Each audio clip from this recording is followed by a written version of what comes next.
This video is for entertainment purposes only.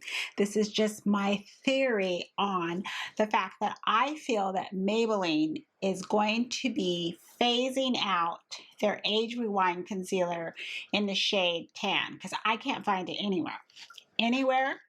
And when I look on Amazon, it's going for $24. No. So I was at Walmart and I saw on the display there is a 146.5. Okay, interesting tea. Now this is my current tan, and I'm going to have to declutter it because it's very old. It is since 2017 actually, even though I bought it in 2021.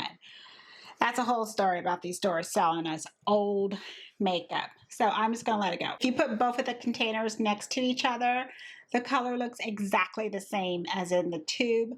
However, on the skin, one looks a lot more brighter. Even looks like it has just a kiss more of yellow added to it. Here's a quick demo of applying both of the shades underneath my eyes.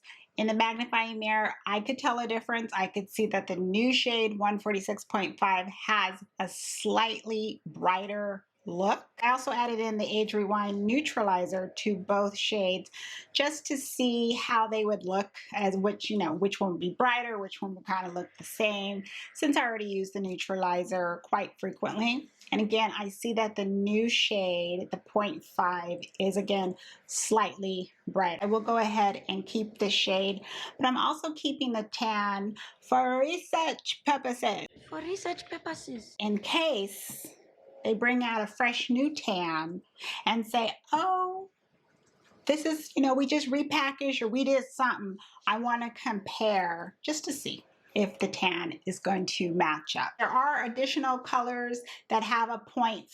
So again, I feel they may be phasing whatever the equivalent is. They may be getting rid of those too. We'll see. We'll see. It's 2022. Let's see what Maybelline has in store for us. So that's it. I just wanted to give you a quick update on Maybelline Age Rewind 146 converted to 0.5. My conspiracy, allegedly. And thanks everyone for stopping by and watching. Have a wonderful day, wonderful evening, and I will see you in the next video. Take care. Bye.